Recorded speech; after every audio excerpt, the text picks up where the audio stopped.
मुझे काफी डीएम्स आते हैं कि भैया आई एम एन एडिक्ट, मुझे फोन देखने की एडिक्शन हो गया, क्या होगा तेरा। या फिर तुम किसी लड़की के पीछे भाग रहे हो, किसी लड़के के पीछे भाग रहे हो, कुछ करने का मन नहीं कर रहा है, डिप्रेशन है, एंजाइटी है। This is not a motivational video. इस वीडियो में मैं तुम्हें बिल्कुल नहीं बताने वाला कि सिलेक्शन का असली मतलब क्या होता है, 650 स्कोर कैसे करें, ये सब बकवास हम नहीं करेंगे। इस वीडियो को अगर तुम न्यू ईयर से पहले देख रहे हो तो आई वांट कि अगर तुम ये वीडियो लास्ट तक देख रहे हो तो कुछ ना कुछ वैल्यूज इस वीडियो से लेके जाओ।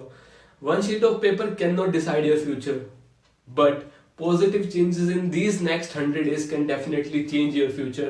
Almost about 100 days are left for the 2024. देखो, इस वीडियो के स्टार्ट होने से पहले मैं तुमसे 4 क्वेश्चन पूछने वाला हूँ। अगर उन सभी का जवाब यस है तो फिर तुम इस वीडियो को स्किप कर सकते हो। You are focused and away from all the distractions. You are not facing any kind of stress. Your syllabus is complete or about to complete and you know what are the next steps. And you have a proper schedule or a timetable. I know 99.8% लोगों का जवाब no है. So, my name is Dave and I am a second year MBBS student at ACMS New Delhi. Let's get straight into the video.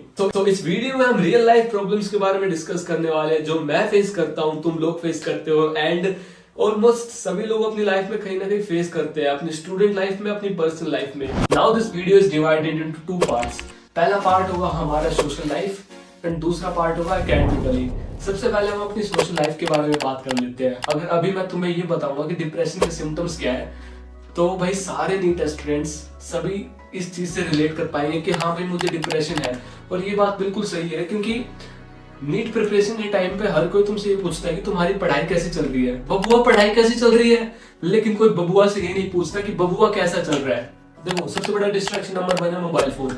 अगर तुम्हारा mobile phone तुम्हारे study space के अंदर है तो फिर तुम उसको उठाओगे, बार बार अपना फोन चेक करोगे, किसी का मैसेज आ गया, किसी की नोटिफिकेशन आ गई, फिर तुम रील्स देखने लग जाओगे, यूट्यूब शॉर्ट्स चलाने लग जाओगे, तो टाइम वेस्ट होगा तुम्हारा। तो अपने स्टडी स्पेस से तुम्हें अपना फोन हमेशा दूर रखना है। दूसरा सबसे बड़ी चीज आती है रिलेशनशिप। अगर तुम अपनी प्रिपरेटरी फेज में किसी रिलेशनशिप में हो तो फिर डेफिनेटली वो एक टाइम पर टॉक्सिक हो जाएगा क्योंकि रिलेशनशिप्स में टाइम चाहिए होता है एंड टाइम तुम या तो अपना पढ़ाई पे दे लो या फिर उस बंदी पे दे लो या फिर उस बंदे पे दे लो। तो मैं भी था एक रिलेशनशिप में, लेकिन we mutually and maturely decided कि अभी ये सही टाइम नहीं है।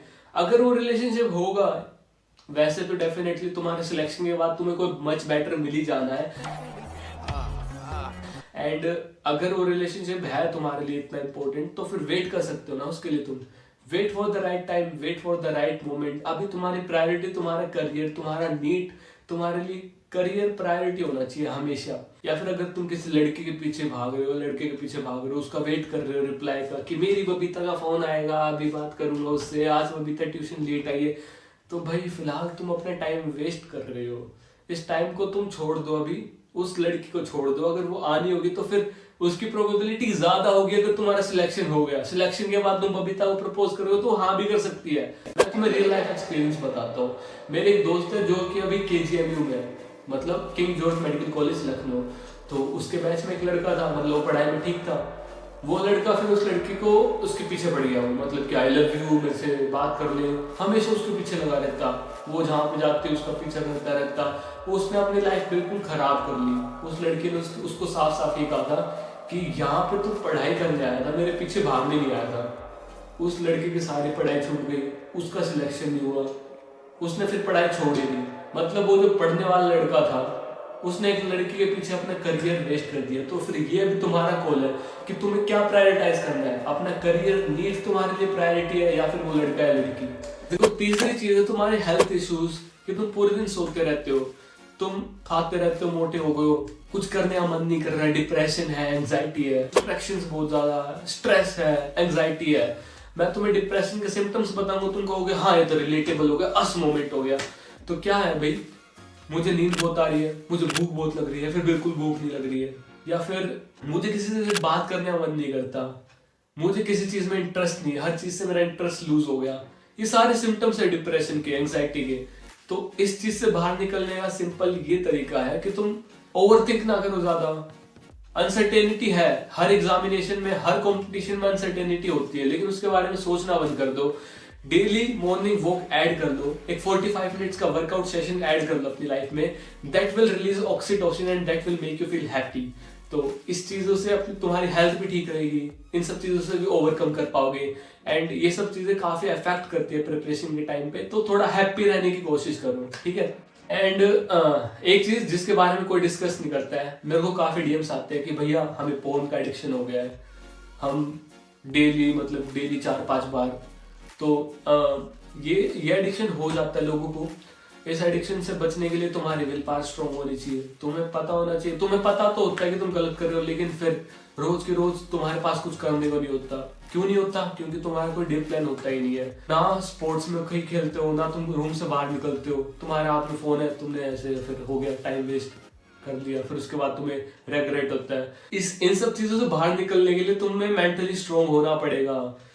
वही बात है, अगर इससे बाहर निकलना है तो तुम्हें घर से बाहर भी निकलना पड़ेगा। मॉर्निंग वॉक्स पे जाओ, इवनिंग वॉक्स पे जाओ, एक प्रॉपर शेड्यूल बनाओ, एक प्रॉपर टाइम टेबल बनाओ, फॉलो करो, अपनी लाइफ में थोड़ा बिजी होने की ट्राई करो, तो इन सब चीजों से तुम बाहर आ पाओगे। अगले 100 दिन तुम्हारे ऐसे होने चाहिए कि इस वीडियो के बाद तुम ये ना सोचो कि अभी मुझे क्या करना है। देखो, इस वीडियो का पर्पस ये है कि 2024 तुम्हारा 2023 जैसा नहीं जाना चाहिए। इस वीडियो से तुम कुछ पॉजिटिव वैल्यूज लेके जाओ अपनी लाइफ में, जो तुम इम्प्लीमेंट करो, ऐड करो। हाँ, so now the second part of the video, that is academically. Last के 100 डेज में तुम्हारा क्या एक प्रॉपर शेड्यूल होना चाहिए, क्या प्रॉपर प्लान होना चाहिए, क्या स्ट्रेटेजी होनी चाहिए लास्ट के 100 डेज में। सो देखो, सबसे मोस्ट इंपॉर्टेंट चीज तो ये होनी चाहिए कि अभी से ही तुम्हारा एक टू डू लिस्ट होनी चाहिए। रात को सोने से पहले तुम एक टू डू लिस्ट बनाओ कि नेक्स्ट डे मुझे क्या करना है, कि मुझे फिजिक्स के 100 क्वेश्चन करने हैं, केमिस्ट्री के 100 क्वेश्चन करने हैं, बायो का चैप्टर रिवाइज करना है, केमिस्ट्री का चैप्टर लगाना है, मॉक टेस्ट लगाना है, उसका एनालिसिस करना है। एक टू डू लिस्ट बनाओ जैसे भी तुम्हारी बनती है। इसके ऊपर हम एक सेपरेट वीडियो बना लेंगे कि टू डू लिस्ट कैसे बनाए, टाइम टेबल क्या होना चाहिए प्रॉपर। मोस्ट इंपॉर्टेंट चीज जो तुम्हारा स्कोर 100 से 150 मार्क्स तक डेफिनेटली इंक्रीज करेगी, वो है टेस्ट सीरीज। एक ऑफलाइन टेस्ट सीरीज होना मोस्ट इंपॉर्टेंट हो जाता है, क्योंकि वो तुम्हें एक फिजिकल सिमिलर एनवायरनमेंट प्रोवाइड करवाता है जो तुम्हारा नीट का होगा। तो वहां पे तुम अगर प्रैक्टिस कर लोगे, वहां पे अगर तुम 30-40 मिनट्स पहले पेपर कंप्लीट कर लोगे, तो फिर डेफिनेटली तुम नीट का एग्जाम भी इजीली दे दोगे, कोई दिक्कत नहीं आएगी। टेस्ट सीरीज देना इंपॉर्टेंट नहीं है, टेस्ट सीरीज दे रहे हो, हर कोई दे रहा है, लेकिन मोस्ट इंपॉर्टेंट चीज जो हो जाती है वो हो जाता है उसका एनालिसिस करना। अभी टेस्ट सीरीज का तुम एनालिसिस कर रहे हो, 10 मिनट अपने मार्क्स देख लिए, चेक कर लिया, हो गया, उसको एनालिसिस नहीं करते।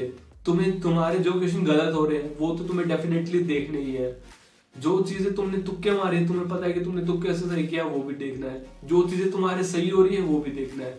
अगर 3 घंटे का मॉक टेस्ट तुम लगा रहे हो तो 3 घंटे उसके एनालिसिस में लगाओ, क्योंकि वही तुम्हें बताएगा कि तुम्हारे वीक पॉइंट्स क्या है, तुम्हारे स्ट्रॉन्ग पॉइंट्स क्या है, कहाँ पे तुम्हें इंप्रूवमेंट की जरूरत है। तो डेफिनेटली अगर तुम अच्छा एनालिसिस करोगे तो फिर you can easily improve your score bye 100 to 150 marks.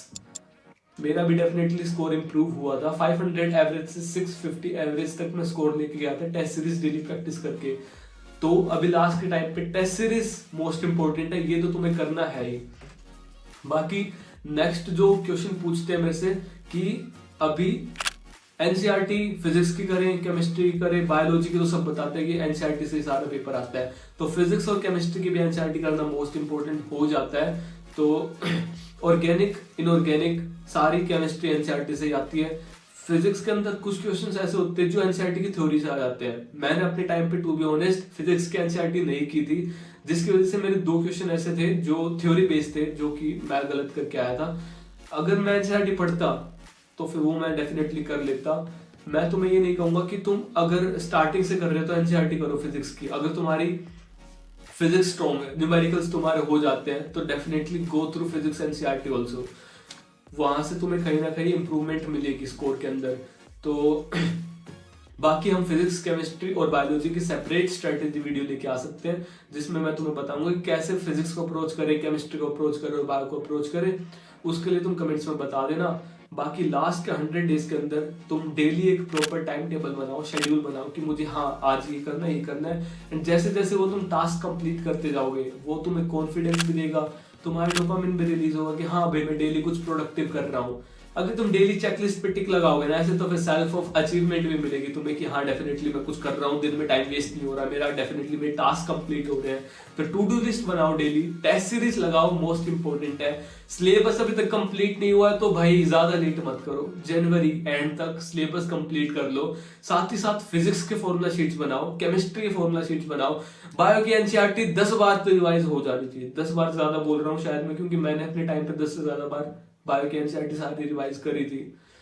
And काफी लोग कर रहे हैं यार, जिनको सिलेक्शन चाहिए वो कर रहे हैं।